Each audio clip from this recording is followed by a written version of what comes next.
আসসালামু আলাইকুম, আমি তানিয়া রহমান, আপনাদেরকে স্বাগতম আমার কিচেনে। আজকে আমি রান্না করব নতুন আলু আর টমেটো দিয়ে ইলিশ মাছের ঝোল। খেতে খুবই ভালো লাগে এই তরকারিটা। একবার হলো ইলিশ মাছ এভাবে রান্না করে খেয়ে দেখতে পারেন। দেখতে পাচ্ছেন কতটা সুন্দর এবং লোভনীয় হয়েছে। তো প্রথমে আমি চুলায় একটি প্যান বসিয়ে দিলাম, দিয়ে কিছুটা তেল দিয়ে দিলাম। তেলটা গরম হওয়ার পরে এবার মাছগুলোকে আমি ভেজে নিচ্ছি। ইলিশ মাছগুলোকে আমি ধুয়ে হলুদ গুঁড়া এবং লবণ দিয়ে মেখে নিয়েছি। তো আজকে ইলিশ মাছের সাথে ডিমও ছিল ইলিশ মাছের, তো ডিমগুলোকে ভেজে নেব এবং মাছের সাথে রান্না করব। তো আপনাদের কারো কাছে যদি আমার ভিডিও ভালো লেগে থাকে তাহলে লাইক কমেন্ট করে দিবেন এবং সাবস্ক্রাইব করে আমার পাশেই থাকবেন। তো মাছগুলো এক পাশ ভাজা হয়ে গিয়েছে, এবার উল্টিয়ে দিচ্ছি আরেক পাশ ভাজার জন্য। তো এই তো ভাজা হয়ে গিয়েছে, এবার উঠিয়ে নেব। এভাবে বাকি মাছগুলোকে ভেজে নেব।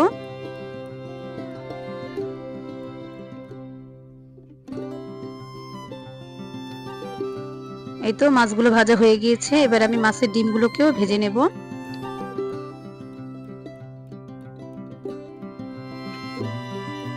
এই তো ডিমগুলো ভাজা হয়ে গিয়েছে, এবার উঠিয়ে নেব।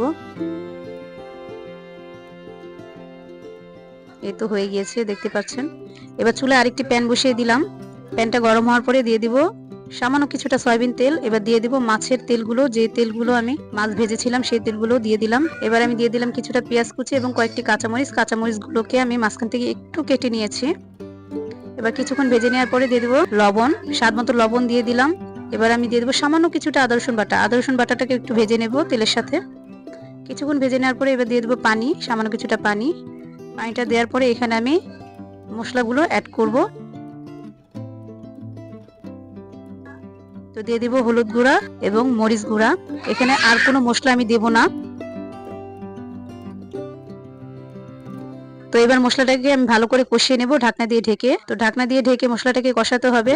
ভালো করে কষানো হয়ে গেলে এখানে আমি দিয়ে দিব কেটে ভালো করে ধুয়ে রাখা আলু, নতুন আলু। এই তো কষানো হয়ে গিয়েছে, এবার আলুগুলো দিয়ে দিব।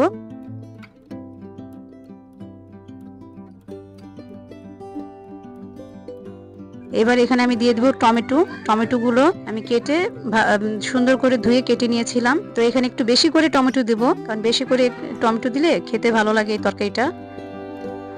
তো এবার আমি টমেটো আর আলুগুলোকে ভালো করে একটু কষিয়ে নেব। ঢাকনা দিয়ে ঢেকে কষিয়ে নিতে হবে।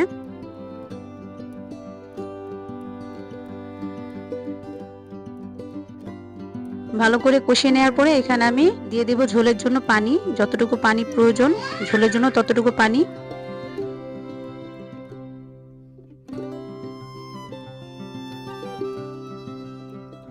এই তো কষানো হয়ে গিয়েছে, এবার পানি দিয়ে দিলাম। এবার ঢাকনা দিয়ে ঢেকে দেব। এই তো বলক এসে পড়েছে, এবার ঢাকনাটা উঠিয়ে নেড়ে ছেড়ে নেব। এবার আমি মাছগুলো আর মাছের ডিমগুলো দিয়ে দিব। দিয়ে দেওয়ার পরে এখানে আমি সামান্য কিছুটা ধনিয়া পাতা দিয়ে দিব উপর দিয়ে। তো সামান্য কিছুটা ধনিয়া পাতা দিয়ে তারপরে আমি ঢাকনা দিয়ে ঢেকে প্রায় 10 মিনিটের মতো রান্না করে নেব। তাহলেই তৈরি হয়ে গেল আমাদের মজাদার ইলিশ মাছের এই ঝোলের তরকারিটা।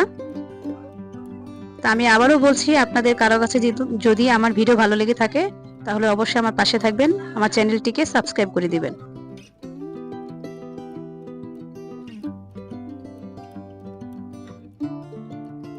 এই তো হয়ে গিয়েছে, এবার চুলা থেকে নামিয়ে নেব। দেখতে পাচ্ছেন আমি পরিবেশন করে নিয়েছি, কত সুন্দর হয়েছে। তো সবাই ভালো থাকবেন, সুস্থ থাকবেন। আসসালামু আলাইকুম।